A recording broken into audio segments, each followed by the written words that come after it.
serta masuk ke dalam kelas pembelajaran yang ingin Bu Agustin lakukan, dengan tujuan yang pertama diri saya sendiri nanti bisa mendapatkan inspirasi juga dari beberapa teman-teman, terutama dari Bu Agustin, bagaimana mengkreasikan pembelajaran di kelas. Yang kedua, secara khusus terutama untuk Bu Agustin, mendapatkan juga pemantapan serta inspirasi baru juga terkait dengan bagaimana nanti mengelola dan mengkreasikan pembelajaran di kelas. Mohon izin ya Bu. Terima kasih sebelumnya. Nah Bu Agustin, ini jika boleh diceritakan kepada saya, untuk pembelajaran hari ini yang akan dilakukan Bu Agustin di kelas itu kira-kira yang dicapai dari anak-anak apa?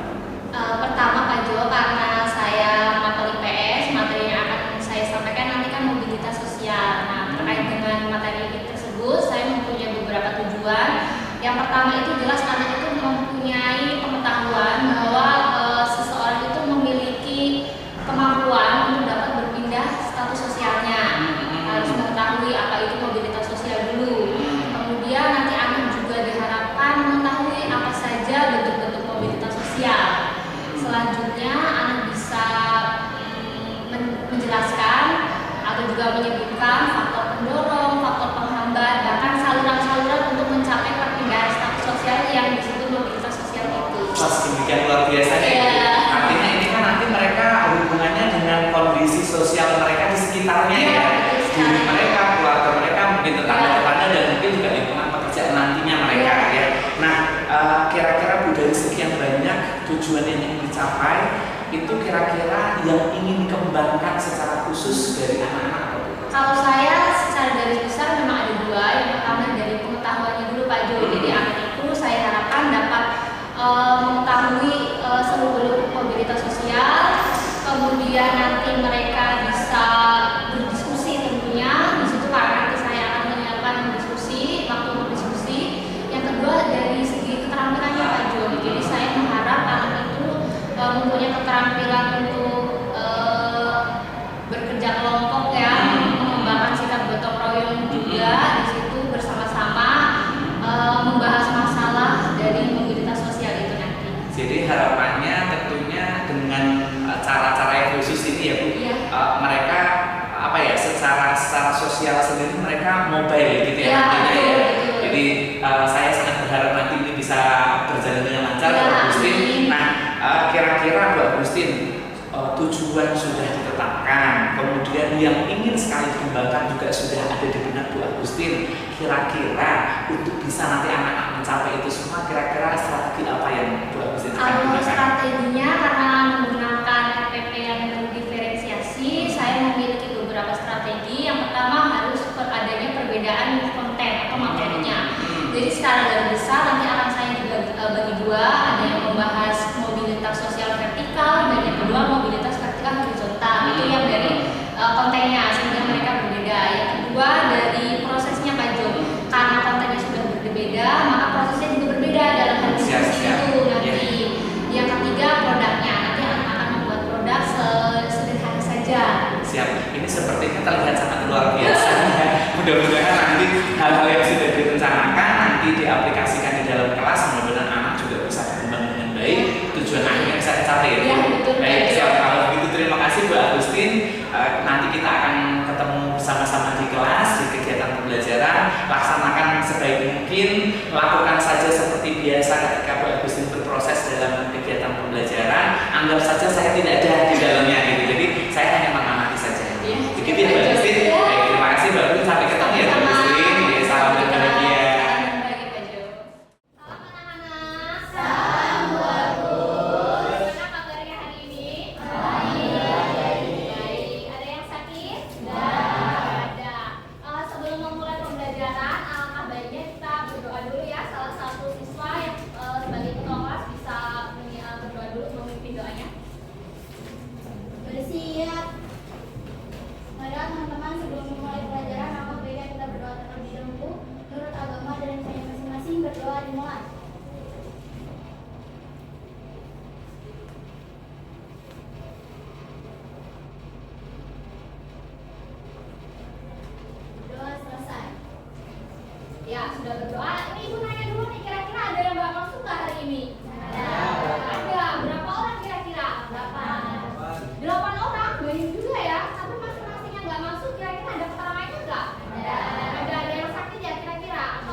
harusnya?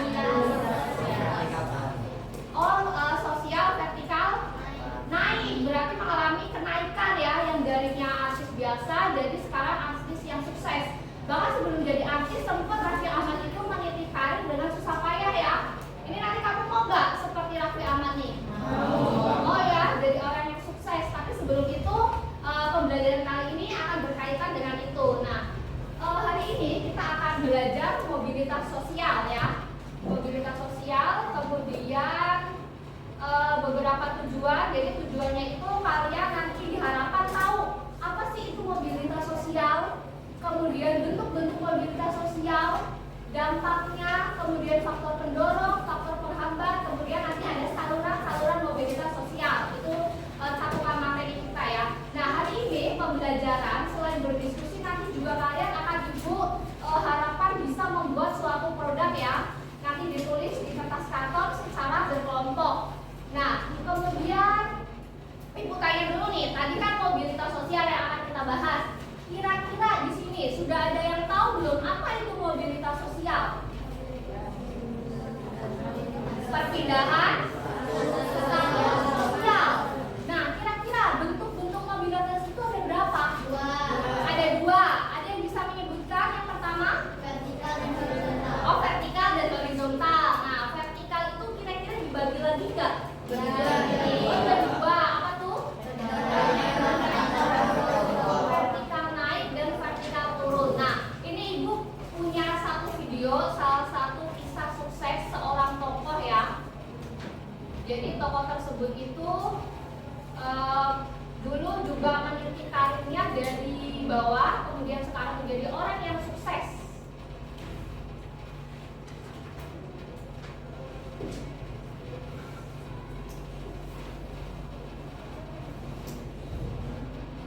Kita saksikan bersama ya.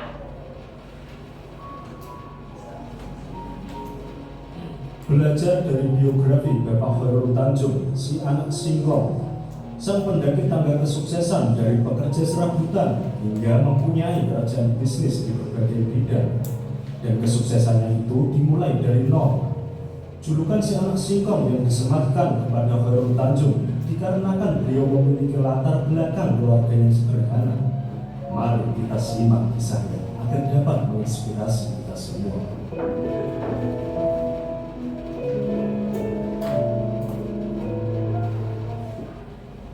Khairul Tanjung bukanlah anak dari seorang pejabat negara atau dari keturunan pengusaha. Beliau terlahir dari keluarga sederhana dan memiliki 6 saudara.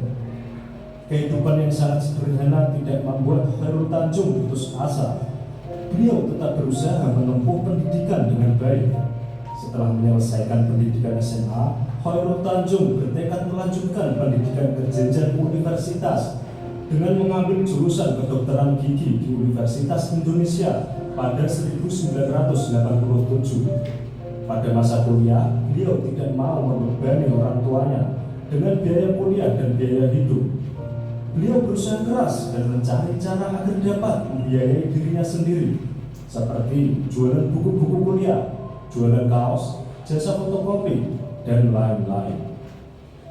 Dengan semangat yang tinggi, akhirnya Khairul Tanjung memperoleh predikat mahasiswa teladan tingkat nasional untuk periode 1984 sampai 1985. Setelah menyelesaikan kuliah, Khairul Tanjung mulai serius terjun ke dunia bisnis dan merintis dari awal dengan membuka toko dengan menjual perawatan kedokteran dan laboratorium. Namun, pada akhirnya usaha tersebut bangkrut. Namun kegagalan tersebut tidak membuat beliau putus asa. Khairul Tanjung bangkit dan memulai usaha bersama 3 temannya dengan membuat perusahaan PT Pariyarti Simbutama yang bergerak di bidang ekspor sepatu. Usaha tersebut terbilang sukses, namun Khairul Tanjung kurang puas. Pada akhirnya beliau memutuskan untuk berpisah dengan ketiga temannya karena ingin membangun usaha secara mandiri. Dengan keahlian dan semangat kerja keras, kesuksesan pun perlahan datang menghampirinya. Beliau sukses membangun para grup dengan nama perusahaan Para Inti Hollywood. Pada 1 Desember 2011, berubah nama menjadi CT Corp yang dikenal hingga sekarang. CT Corp sendiri terdiri dari 3 perusahaan, yaitu Megacorp, CT Global Resource, dan Transcorp atau Trans TV. Beliau sebenarnya lebih gemar melakukan akuisisi terhadap perusahaan-perusahaan lain, seperti Bank Karman berubah nama menjadi Bank Mega. Beliau juga membeli sebagian besar saham dari Carrefour Indonesia, hingga Trans TV dan Trans 7. Namun perjalanan dari perusahaan ini tidak semulus yang dikira. Bapak Khairul Tanjung jatuh bangun dan kerja keras untuk membesarkan perusahaan tersebut. Seiring berjalannya waktu, Trans TV terus berkembang dan mencapai puncak kesuksesannya pada tahun 2008. Tidak puas dengan satu channel TV saja, Khairul kemudian mengambil alih saluran TV 7 dan merubah namanya menjadi Trans 7. Mulai dari situlah Trans TV dan Trans 7 dapat menyumbang kekayaan terbesar dengan pendapatan mencapai triliunan rupiah. Hingga saat ini Bapak Khairul Tanjung tercatat salah satu orang terkaya di Indonesia. Menurut Bapak Khairul Tanjung, modal memang penting dalam sebuah bisnis. Namun, kemauan dan kerja keras adalah hal lain yang wajib dimiliki oleh seorang pengusaha. Yang terpenting dalam sebuah bisnis menurut beliau adalah mengembangkan jaringan atau networking seluas-luasnya. Mendapatkan mitra kerja yang handal dan profesional adalah segalanya dalam bisnis. Membangun kepercayaan pasar sama pentingnya dengan membangun integritas. Bagi generasi muda yang akan terjun ke dunia bisnis, si anak singkong ini berpesan agar generasi muda bersabar dan menampaki tangga kesuksesan satu persatu. Karena membangun bisnis itu butuh proses panjang. Jangan sampai terpancing untuk menggunakan jalan pintas atau instan. Menurut beliau, Anda tidak perlu malu untuk melakukan usaha dengan modal kecil dan untungnya kecil. Karena beliau pun mendapatkan keuntungan pertamanya sebesar Rp150. Sangat kecil, Bu. Demikian sekilas kisah sukses Bapak Khairul Tanjung si anak singkong. Semoga dapat menjadi inspirasi untuk sobat semua. Oke sobat, ikuti terus video-video dari Selatera. Inspirasi dahsyat, rahasia pola pikirmu.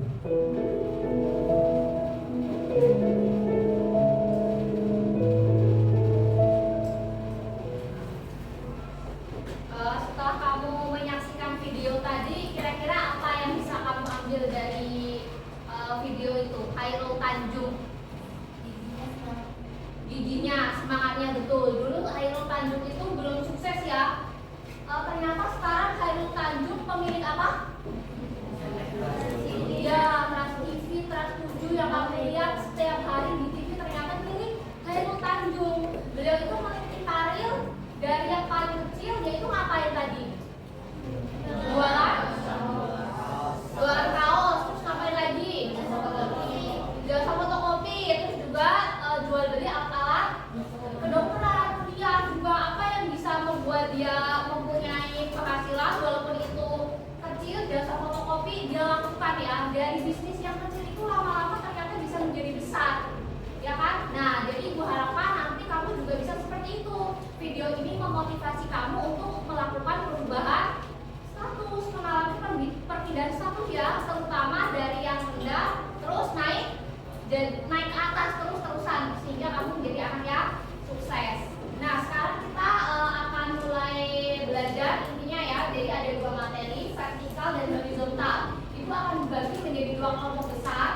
Yang kelompok 1 membahas mobilitas vertikal, yang 1 membahas mobilitas horizontal. Satu kelompok terdiri dari 4 sampai 5 orang.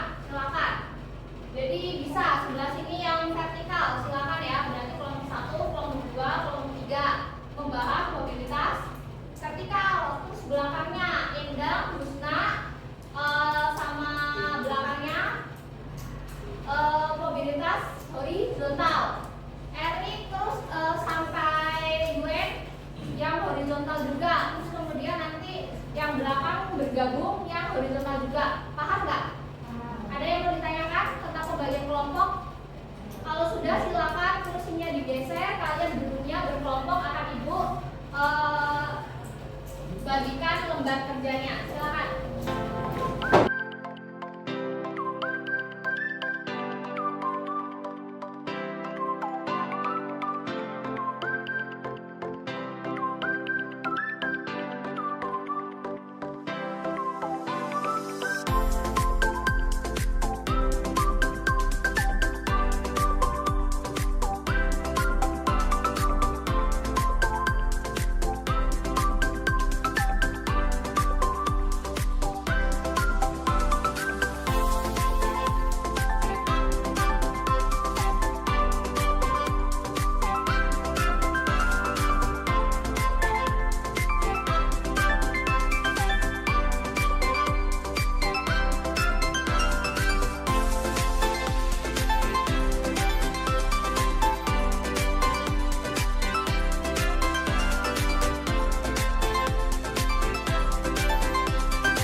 Dan ada yang mau nanya lagi boleh tangan?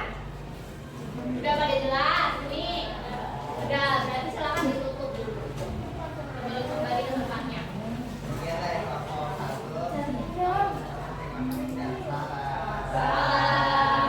Ayo yang kedua, mobilitas horizontal pengambilannya. Ada yang mau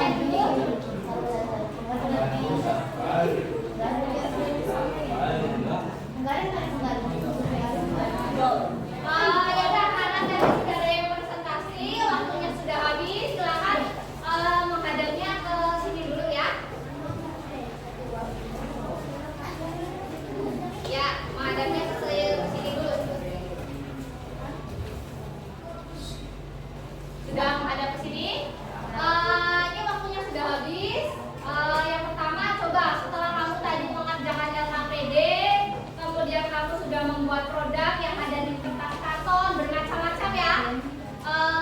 Kira-kira ada nggak yang tahu tadi pengertiannya? Pengertian mobilitas sosial itu apa tadi? Perpindahan apa? Status sosial. Status sosialnya ada berapa macam secara garis besar? Oh, ada dua. Yang pertama, yang kedua, nah, kemudian bentuk-bentuk mobilitas itu tadi ya. Kemudian kira-kira di sini ada yang masih bingung atau enggak? Enggak ada yang bingung? Nah, setelah pembelajaran tadi, Ibu mau nanya kira-kira perasaan kamu nih ketika belajar IPS tentang mobilitas sosial. Perasaan kamu gimana tadi? Senang. Ada yang sedih? Oh, seru. Oh, happy. Alhamdulillah, happy. Benar ya? Enjoy, berarti bisa menikmati pembelajaran. Apakah mungkin ada yang bosan? Enggak. Alhamdulillah, enggak ada yang bosan. Kemudian kesimpulan dari pembelajaran kali ini apa nih kira-kira? Mobilitas sosial itu bisa berubah. Ternyata status sosial bisa berubahnya kayak gimana? Dari atas ke bawah atau dari bawah ke atas? Dari bawah ke atas. Jadi kesimpulannya status sosial seseorang itu bisa berubah, entah itu bisa naik atau bisa turun. Nah, Ibu akan menyampaikan pembelajaran yang akan kita lakukan minggu depan pada pertemuan depan adalah tentang pluralitas. Ada yang sudah pernah tahu atau mendengar apa itu pluralitas? Belum ada yang membaca? Pluralitas itu adalah keanekaragaman ya. Indonesia itu kan bermacam-macam suku, budaya, agama, ras ya. Contohnya kayak di sini mungkin ada yang orang Jawa angkat tangan. Ada yang orang Sunda angkat tangan.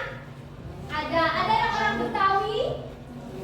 Ada yang sudah bercampur Betawi Sunda atau Jawa sama Sunda. Ada.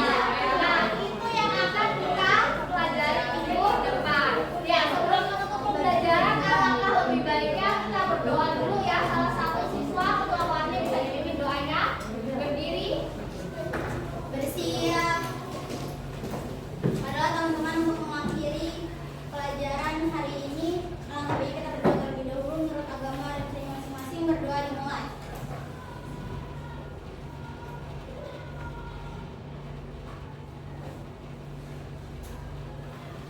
Doa selesai.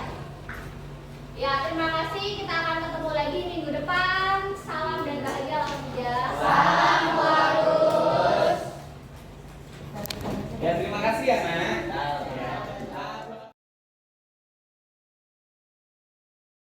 Baik, terima kasih Bu Agustin. Salam dan bahagia. Salam, Pak Jo. Ya, Bu Agustin, terima kasih tadi saya sudah diberikan kesempatan untuk bisa bergabung di kegiatan pembelajarannya Bu Agustin.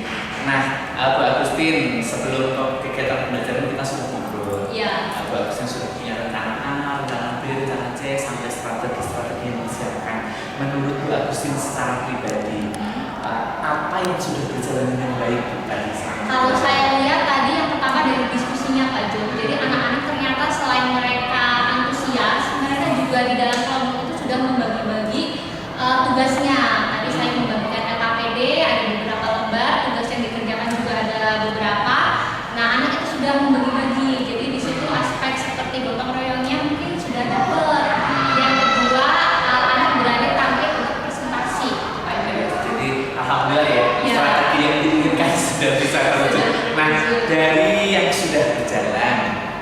tadi ada yang sudah berhasil. Menurut Bu Agustin sendiri, kira-kira apakah ada yang masih perlu ditingkatkan?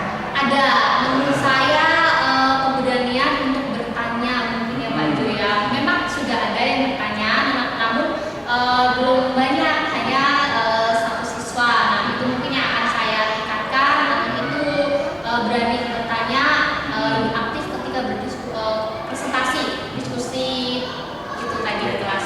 Nah, menurut Bu Agustin, kira-kira itu nanti ke depannya akan Bu Agustin lakukan dengan cara apa? Untuk ke depan saya akan sering kasih stimulus mungkin ya Pak Jo ya. Saya sering kasih pertanyaan, anak juga mungkin akan saya sering kasih seperti pernyataan anak suruh jawab, mungkin tidak bersama-sama, mungkin ada yang berani satu orang. Nah itu mungkin yang akan membantu anak untuk lebih berani nanti bertanya. Nah, menurut Bu Agustin sendiri, maksudnya tadi kan Bu Agustin menganggapnya itu masih kurang maksimal. Itu kira-kira faktornya apa ya Bu? Yang menyebabkan mereka kok jadi kayak agak malu-malu gitu untuk bertanya? Mungkin faktornya karena mereka belum sebenarnya kalau materi mungkin mereka sudah mendapatkan di buku ya Pak Jo ya. Apakah mungkin belum terbiasa dengan presentasi atau belum terbiasa berbicara di depan umum? Mungkin itu bisa saja.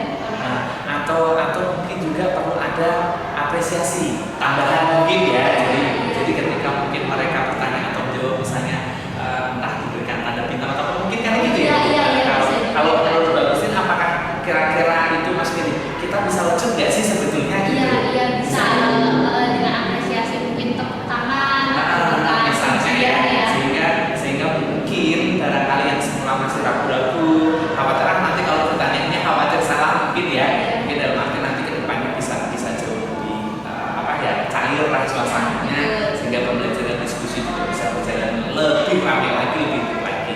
Nah Bu Agustin, saya melihatnya tadi secara keseluruhan pembelajaran sudah berjalan dengan baik, sudah runtut gitu ya. Nah mungkin memang catatan-catatan kecil yang tadi Bu Agustin sudah coba pahami sendiri ya, karena sebetulnya itu Bu Agustin sebetulnya sudah tahu itu, nah mungkin karena ya perlu eksekusi lebih lugas lagi saja, sehingga hambatan-hambatan kecil sebetulnya tadi tidak ada hambatan besar. Kalau saya melihatnya hambatannya hanya kecil-kecil saja, yang mudah-mudahan nanti ke depan Bu Agustin sendiri sudah memahami itu, tinggal eksekusi saja, lebih berani eksekusinya, insya Allah akan lebih oke lagi. Nah Bu Agustin, dari yang sudah kita lakukan pembicaraan di awal tadi, kemudian Bu Agustin mengeksekusi dalam kegiatan pembelajaran, sekarang kita sudah ngobrol-ngobrol, ada hambatan, ada hal yang sudah baik. Perasaan Bu Agustin sendiri gimana? Saya sendiri juga enjoy Pak ya di dalam kelas itu. Pertama karena dari anak-anak ini sudah senang belajar, saya juga alhamdulillah juga merasa senang begitu bahagia. Apalagi ketika anak-anak itu sudah tahu apa itu yang ada di tujuan pembelajaran itu tercapai, itu suatu hal yang luar biasa untuk saya gitu, sebagai seorang pendidik. Saya melihatnya juga gitu karena cerah ceria ya. Jadi kan kadang-kadang itu kita itu kalau mengajar terkadang kita mungkin mikirin pengen apa, kalau itu juga terlalu besar mungkin juga jadi kita nggak enjoy. Dan tadi saya melihatnya Bu Agustin sudah sangat enjoy menikmati proses pembelajaran, mengarahkan anak-anak juga sudah berjalan dengan semestinya dengan baik. Nah harapan saya secara pribadi next time kita bisa ketemu lagi itu sudah dengan suasana yang jauh lebih meningkat lagi dari yang tadi yang sudah sangat